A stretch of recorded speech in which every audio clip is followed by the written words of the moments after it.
Anda masih bersama kami di Hidup Sehat. Nah, tadi kita sama-sama lihat ya, soal fakta air seni ya. Ada juga makanan yang baik untuk saluran kemih. Dan katanya ada lagi dok yang bagus juga untuk ISK. Mencegah Ya. infeksi saluran kemih, ini sudah ada penelitiannya nih Mas Indra, adalah buah cranberry. Buah cranberry. Ya, buah cranberry itu mengandung suatu zat yang mencegah si kuman-kuman E. coli. Ini kuman E. coli ini yang paling banyak nih yang menyebabkan infeksi ini berikatan dengan saluran kemih kita.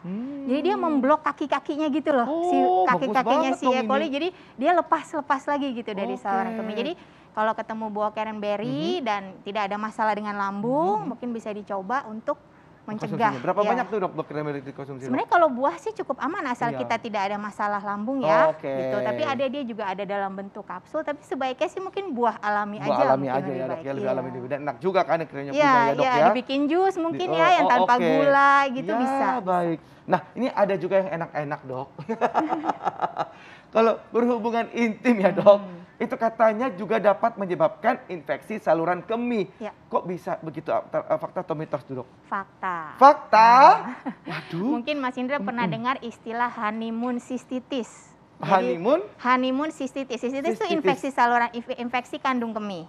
Yang terjadi setelah honeymoon. Setelah seseorang itu menikah dan setelah seseorang itu berhubungan seksual. Kenapa? Karena cairan dari sperma si suami itu akan merubah keasaman dari vagina dan akhirnya saluran kemih kita juga. Dimana sebenarnya keasaman kita itu sudah didesain untuk mencegah lah biar bertahan terhadap infeksi. Tapi kemudian karena terkena cairan sperma sehingga berubah keasamannya sehingga biasanya terjadi setelah berhubungan seksual. Gitu. Tapi yang kena infeksi saluran kemih itu laki-laki atau perempuan ya dok kalau pada saat berhubungan intim seperti itu? Biasanya perempuan. Oh, malah perempuannya ya dok. Aku jadi merasa bersalah sama bunda gitu.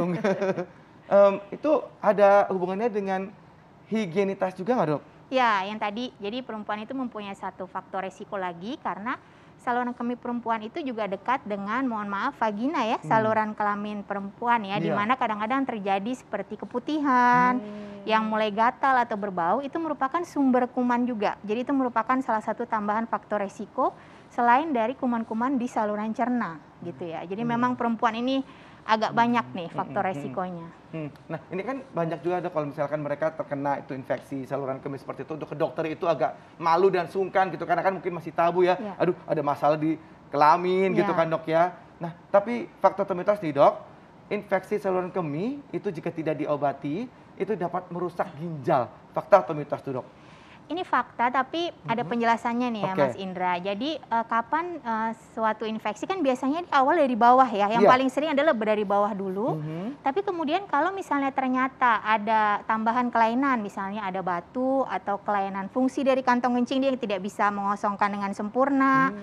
Atau kemudian ada aliran balik ke atas. Nah itu si infeksi itu bisa merambat naik ke ginjal. Gitu. Dan akhirnya menimbulkan gejala-gejala yang lebih jelas seperti demam, kemudian sakit pinggang, bahkan ada yang sampai menggigil, mual muntah, dan bahkan yang paling berbahaya adalah saat kuman itu dari ginjal mulai masuk ke aliran darah kita, yang namanya sepsis. Nah itu mungkin itu sudah sangat berbahaya dan harus segera ke rumah sakit. Baik dok, itu harus segera. Nah ini dok katanya pengobatan infeksi saluran kemih itu paling umum dengan antibiotik, itu benar nggak sih dok? Betul. Oh baik, dengan antibiotik aja itu udah selesai atau gimana tuh dok? Ya karena tadi penyebab infeksi saluran kemih terbanyak adalah kuman ya, bakteri. Dan bakteri jenisnya adalah E. coli yang paling banyak di sekitar anus kita. Jadi itu memang kalau bakteri memang kita harus obati dengan antibiotik. Tapi ada jenis-jenis infeksi yang ringan, yang kadang-kadang bisa sembuh sendiri dengan minum yang cukup, kemudian tidak menahan kencing, kemudian akhirnya dia hilang sendiri. Tapi biasanya itu jenis-jenis yang tanpa gejala tuh.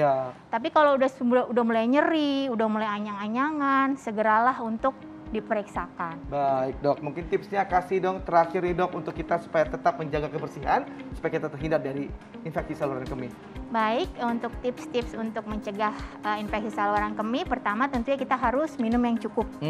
Kita minum mungkin kalau dewasa ya sampai kira-kira umur 60 tahun kita bisa minum 2 liter atau 8 gelas sehari, minumlah air putih. Kemudian yang kedua tadi jangan menahan kencing sebisanya ya untuk kencing. Kemudian diperhatikan kebersihannya, cara membersihkan dari depan ke belakang, tidak diusap-usap ke belakang ke depan. memakai pakaian dalam yang menyerap keringat biar nggak lembab, kemudian menjaga betul agar daerah-daerah kita tidak lembab ya, terutama pada perempuan. Kemudian kalau misalnya sudah muncul gejala seperti nyeri, anyang-anyangan, apalagi sampai berdarah, segeralah periksakan ke dokter. Baik, dokter, terima kasih banyak, dok. Sama-sama. Dan demikian kita juga mengakhiri perjumpaan kita kali ini. Pemirsa jangan lupa untuk saksikan terus Hidup Sehat Senin sampai Jumat jam 9 pagi. Dan juga Anda kelewatan misalkan episode kali ini, Anda bisa nonton di laman tvnews.com. Saya Indra Bekti, Indonesia Hidup Sehat. Sampai jumpa.